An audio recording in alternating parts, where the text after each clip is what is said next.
Hi everybody, welcome to Tea Time Tuesday.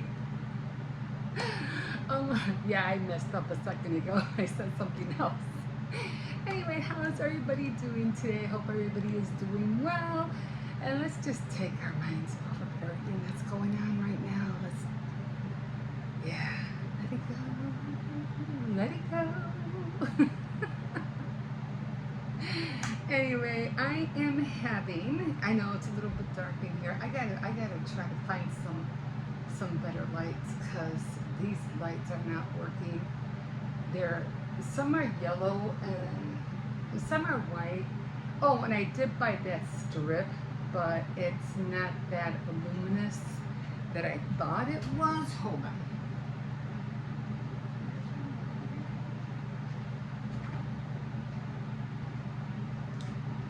So this was the strip I bought, to put it underneath so I can, because I'm going to be starting to make cookies and baking cakes. But I noticed it's not that bright, guys. I'm so glad I didn't buy two of them. This barely gives out any light.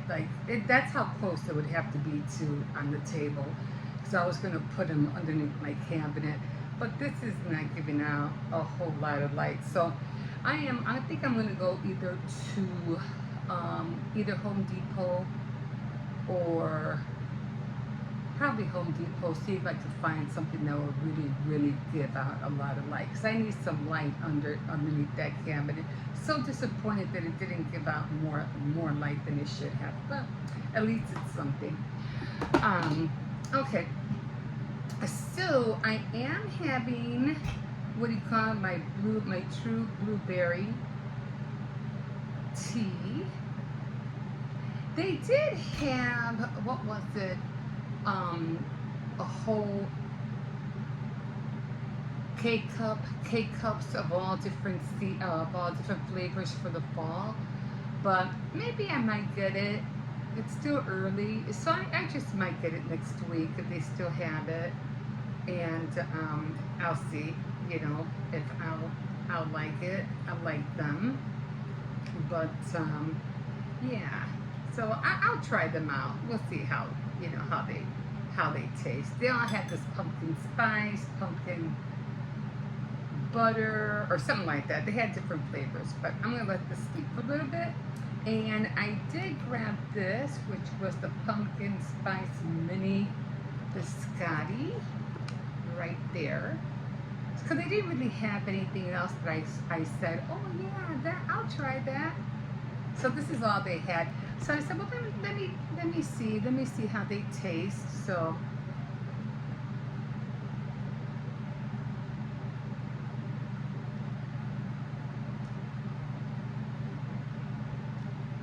oh, maybe I shouldn't have dipped it in here. So this is blueberry.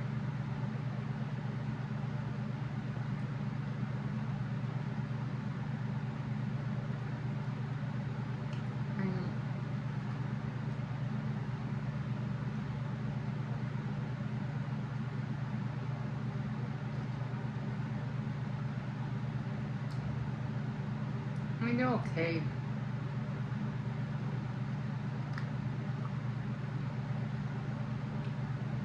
And they are hard.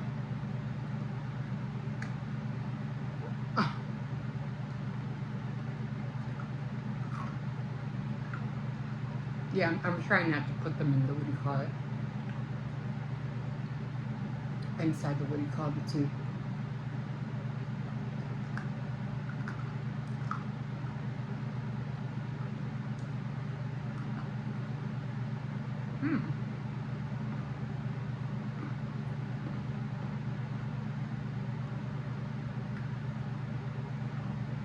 For something quick, it's not that bad.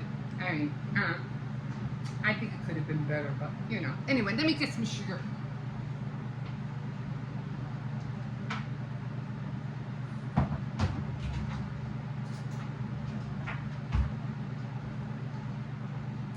They do taste a little bit on the buttery side, so that's kind of good. Okay, so we are still reading Mary Kate Andrews and the High Tide Club. And I'm getting there, guys. I'm getting there. Still trying to find out who killed Russell Strickland. So we're going to find out. Hopefully today, we'll see if we get any closer. I'm still waiting to find out. Okay, what happened? Who did it? So, as you last remember when I read that Brooke was dating Gabe Wynant, and he was really, even though, he's a lawyer higher than her, and they were like, she was his colleague, so he had it like, almost burned myself there. Of course, he knew more than her, of course. And then he's helping her try to figure out what they're going to do with Josephine's Bentendorf's estate. And then we have the cousins who are trying to say, we're the next of kin, and we get to inherit the estate. And then we also have Charles, C.D. Charles Anthony, who says he's the son of Josephine, so he gets the estate. And then we have all the other women who are only like next of kin to the women who already died, which was Millie, Ruth, and Josephine. And so the only one that's living is Verena. And so where that comes in place with Felicia and Lizzie. So, and Brooke, because apparently she also is part of the inheritance because of her mom, who was the daughter of Millie. I know it gets a little bit confusing there. Oh, and then I was trying to remember where, when I was reading the letters, that when they broke into CD cottage, or I don't know, I think it was not an outhouse, but like a reserved little house in the back from where Josephine lived, that's where he was staying. And he was a helper around, the place. But he had fled, and he did a disappearing act, and they couldn't find him. They didn't know where he was at. So they were just saying that, yeah, we broke in, but we did it as a welfare check because we haven't heard from him in days, and we don't know what's going on. But at the same time, Lizzie was in there, and she was, rustling through all the stuff, and then she found a footlocker that was mailed back to him after Gardner had died, but it was in the place where CD was, living at the time, and then she found that footlocker. So I guess after he died, he kind of moved in, and I guess he just never touched the footlocker or whatever, but she found it. And then when she opened it up, she found all these letters and a scarf that Millie Crow knitted for him. How he got back on. So that was that. And then when she was reading the letters to Brooke, because she was telling Brooke, look what I found. But I could have sworn that I had read that Gardner wasn't only seeing Millie, he was also seeing Ruth. And I know I read that, and I'm like, and I try to go back, and I can't find it. And I'm like, where is it? I know I read it. But anyway, we are at where apparently Millie ended up being pregnant with what do you call it? With Gardner's baby. So, because she was writing letters, and she knew Josephine would have not have approved, like, at all. So she was like, I love Joe so much, but you know, of all people, know how prickly she can be and how jealous and protective she is of her big brother. Okay, so then, but then she was also saying that 'cause they were writing letters back and forth, that she did confide in Ruth about everything that she was going through. And she found a tissue, and then she was reading about everything. And so then Brooke found out that apparently, oh, watch out for the court, that apparently, huh? Oops, be careful, be careful. The gardener was her real grandfather. So she does literally is next of kin to inherit, Josephine's inheritance.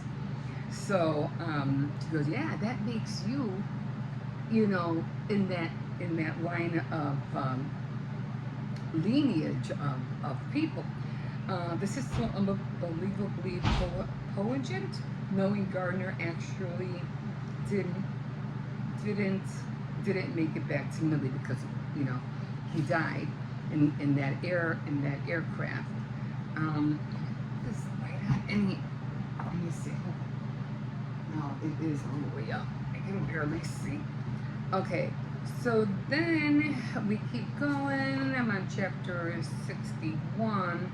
Oh yeah, so my God, Brooks said finally, Millie was pregnant with my mother, and Gardner was my mom's father. No, not Pops, Gardner, because Millie had married somebody else. Okay, so I'm trying to see where I underlined everything. So then and that's where I could have sworn I read that Ruth was also having an affair with who do you call it? With Gardner. Okay, so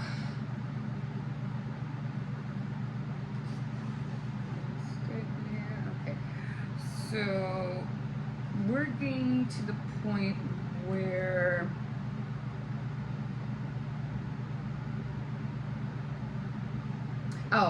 so apparently, I guess her father, her kind of stepfather. Well, no, well, at the time it was her father, but I guess they weren't really close or something. And I guess he wants to talk to her, and it was important. And her mom was saying, even though I don't think they were together, they split up or something. That talk to your dad, he wants to talk to you. And she says, oh, what for? You need to read these letters. She goes, I don't want, because she had brought the letters to her mom to read them. And she goes, no, you got to read these letters. But she goes, well, I'll read them if you talk to your father and find out what he wants. And she goes, okay, I'll talk to him.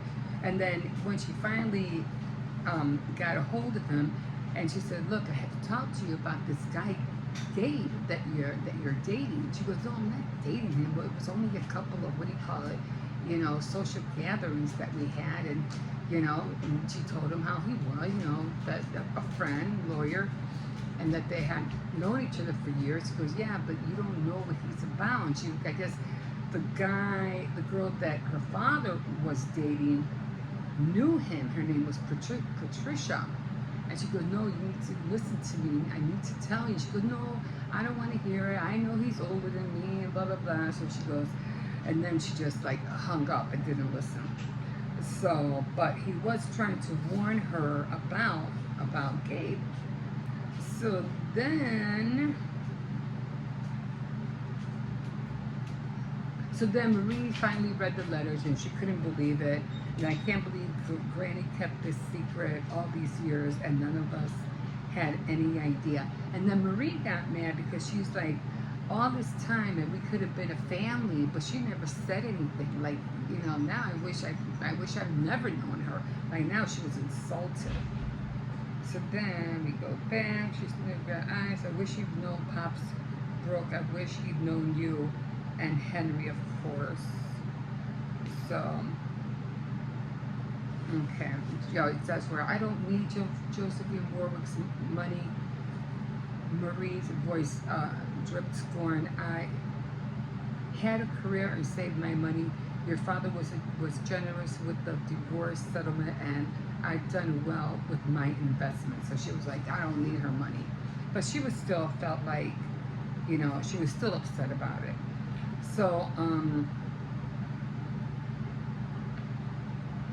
okay, so finally she finally got a hold of they were, let me see, Friday, got a phone call, incoming text. So it was her father trying to get a hold of her again. Heard you've been looking for me. Your boyfriend Gabe is a phony. If you want to know what I know. Oh, so CD finally got a hold of Brooke and told her, I need to talk to you. Now she knew the number. It belonged to CD. She was relieved that he was apparently alive and well. So she goes, okay, when and where? So they finally end up meeting. She goes, "Oh, go to the lighthouse, at Shelf Haven, and I'll meet you there." And he goes, "Okay, I'm leaving now." So they ended up going to this lighthouse away from the cottage, and it's probably bogus, but he claims to have some damaging information about Gabe. Do me a favor, will you, just in case, take a look at the other online text records for Chatham County. I think she was talking to Farah here. Okay, who is she? His wife. She died years ago. For real? I mean, he drives a Porsche. It's called due diligence. I think she was talking to the assistant in the library. Okay, so CD's friend Ramona had jet black hair that fell nearly to her waist, blah, blah, blah. She kind of like, CD confided in her. And then she was the one that helped him, keep him at her place for a while until he tried to straighten everything out. So CD was seated on a black motorbike at the edge of Shelf Haven in the dock waiting for Brooke. So she finally hopped on, and then they were riding, and then Brooke all of a sudden was getting paranoid because he was paranoid and was armed. So he's driving back, and they're driving back to the lighthouse. So they get to the lighthouse and everything, and now he's like asking questions. Here's what I wanted to show you, he said with a smug smile. My dozier. I don't know what that dozier is. It must be a gun. I need your help. Your lawyer buddy, Gabe, tried to kill me. And then he was saying that they had met, and they had gone out into the some kind of rowboat, and then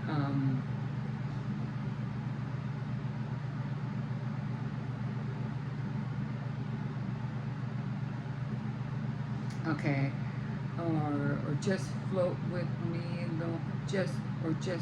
oh, so who do you call? What CD was asking for a loan just until they get everything settled, and Gabe was kind of like, yeah, no, yeah, okay, but not really. And then he was like, he said he'd done some research and found out some bad stuff about me. So then he kind of like, they saw each other, went on a rowboat somewhere out on the waters, and I'm not talking about tax liens either. Roofers, electrician, landscapers. Hell, the guy that cleans his swimming pool has a lien on that house. He's a damn crook is what he is. Look at all of them small businesses he stifled. He's stiff. So he went after a lot of people, and then he said, oh, he come on the boat acting kind of nervous, and offered him one of my beers. We talked a bit about me getting my money, and he was acting like actually had the money on him, but he wanted to talk more once we got to the island. I was just about on the no wake zone, and I had my head back to him when out of nowhere he took that full beer bottle and bashed me on the back of the head. Before I knew it, he flung me off of the side of the boat. thinking him for dead. But Wynand, I got to the cottage that night, so he was able to get under the water and swim back to the cottage. Wynand, he was really careful not to mess stuff up, but I seen him take those papers, the ones that showed all the bad check charges and lenience. I don't know what that is. So then he's going on and on trying to tell Brooke, what a bad guy he was. So they ended up going up to the lighthouse. Yeah, right. And Brooke was listening to everything. Yeah, right. CD, how do you explain what happened on the boat that other night? How did I get that gash on the back of my head? Because she was saying he wouldn't do that. He's not that kind of a guy. And he's like, yeah, right. No, he is that kind of a guy. He killed, and so he's going on. He killed Josephine, Gabe, oh no. So finally, she's not, so they both end up at the lighthouse, and, he's yelling. He drove all the way over there, and she was kind of already getting nervous because, she was stumbling, she was getting dizzy. It was the lighthouse, it's way far up there, and she's like, I'm getting dizzy. I feel like I want to throw up. She says, I'm not going to make it. And he's like, no, come on, you can do it. Just don't look down, just keep looking up. In other words, climbing whatever ladder. And he was like, okay, so she's like, okay. And then she's not involved. Okay, Brooke against CD. He admitted to taking the photo shots and parked the service ranger. So why wouldn't he have a lawyer he suspects of defrauding him? Brooke shouted, talk to me, are you okay? Because then he finally drove up to the lighthouse, and he knew she was up there, but he hadn't heard anything. So she's like, talk to me. She felt CD's fingers digging the flesh of her upper arm. He released her for a moment, pulling his revolver from the holster. I'm fine, Gabe. Shut up, damn you. Don't you know he's a liar? If he says if you go away, he'll let me go. He's lying. If it means what he says, he'll let you walk down these stairs and leave with me. Don't you come up here, CD was telling Gabe. So then he finally went up there, and Brooke pulled away, knelt down by CD, whose face was already ashen. We can't leave it like this. So he ended up going up, and Gabe ended up shooting CD. I don't know where he shot him. I think he shot him in the shoulder. And then, so then leave him, Gabe barked. The bastard tried to kill me twice. No, he'll bleed to death.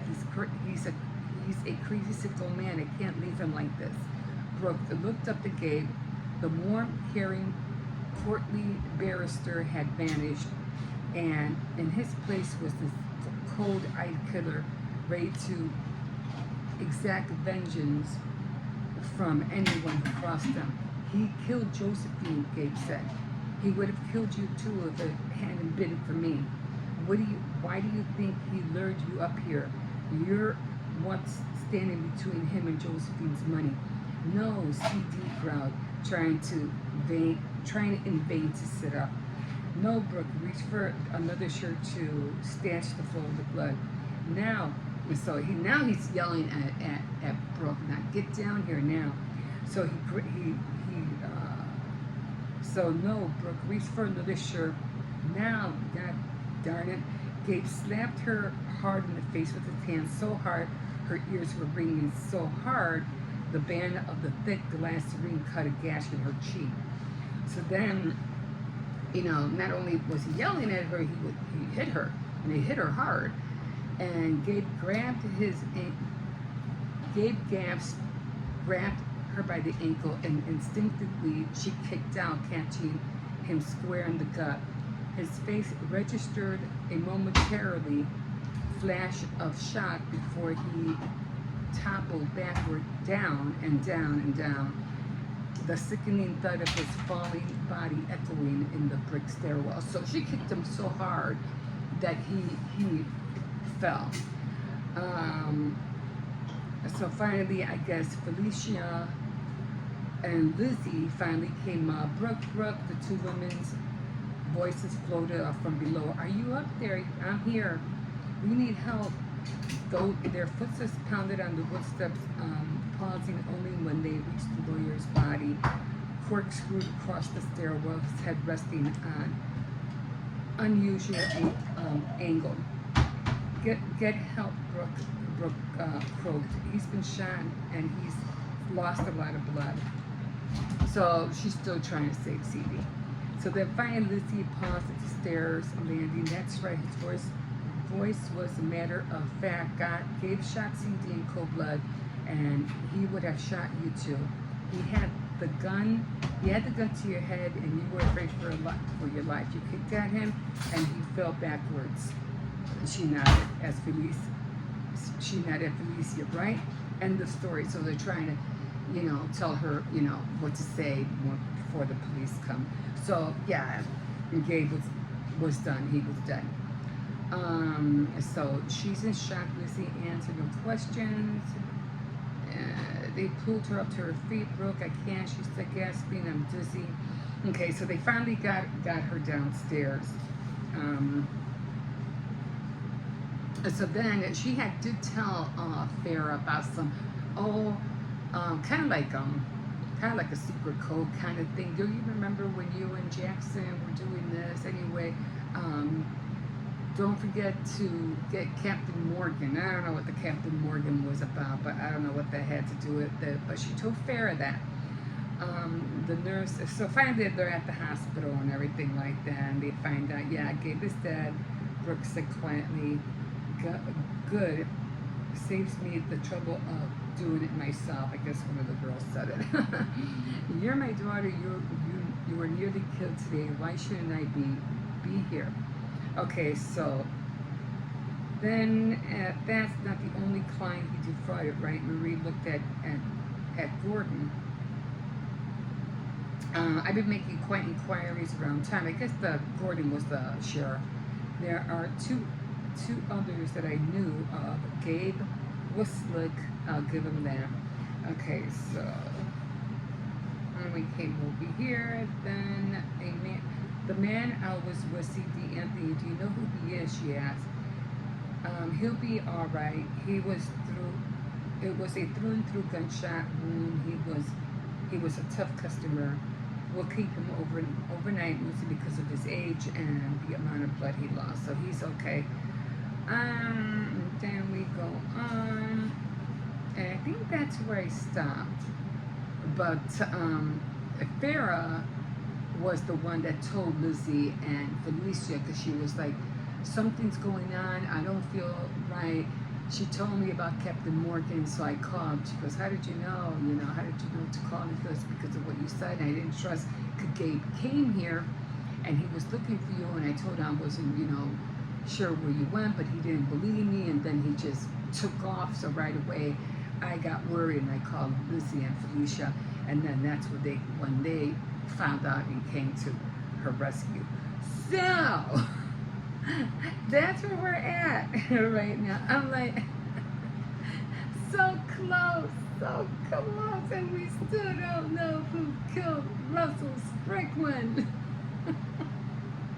I'm like, oh my God, what else what else is this woman gonna throw in the pot? Oh my God.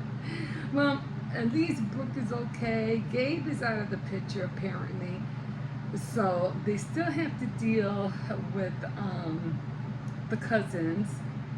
And as far as I know, I think what CD was saying was Gabe was the one that killed Josephine. So now we got to find out if that was true. So we still have a ways to go. Unfortunately, because I don't think I read any more of that. But yeah.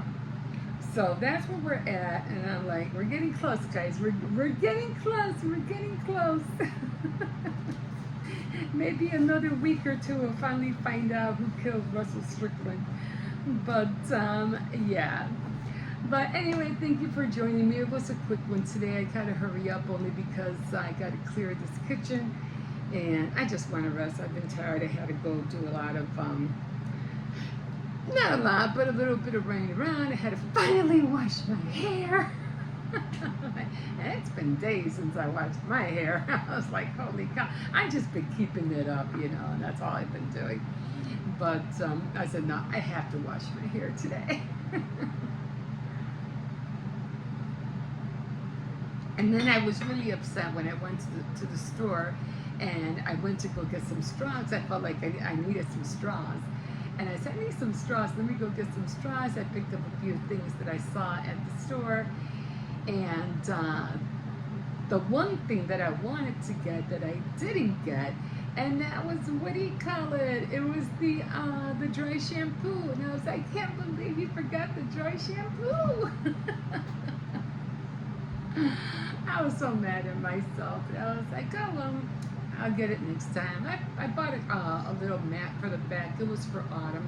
And that light, so, which I was very disappointed about. But, sometimes it's just, some items are good and some items are bad. You just never know. Either you get lucky or you don't. Apparently, I wasn't lucky because that's just not powerful enough. I need a strong light that I need to put under there because the lights on this side work, but the lights on that side don't work, and that's where I need the light. Otherwise, I'm going to have to keep using this ring light.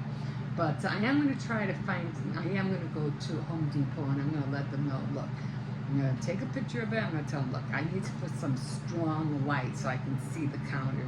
What do you suggest? So hopefully they can help me with that, and probably do it this weekend if I can.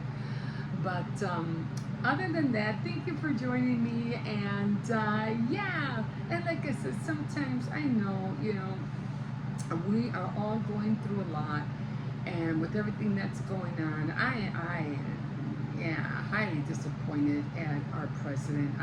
He's been swearing a lot lately. Well, before we used to say on TV, but everywhere. He's just been swearing, and to me that is just like, I don't know, insulting. It just hits me the wrong way. It's like, why are you swearing? Like, why are you doing that? But I've never known any of the presidents to act that way in my life. And I was here when Kennedy, like I said, when Kennedy was shot. And I remember my mother, falling on her knees when she saw that, and then all the other presidents after that. But and I don't remember them being so cold, so arrogant, that they would just blatantly just spew out bad words like that. It's just disheartening. It's hard to hear. So I'm like, no. And I think they did get on Angelina Jolie's remark about how she felt about the country. And I might mention that again because I'm like, she's right. Don't get mad at her. Do not get mad at her because she is so right. This is not the America we grew up with, guys.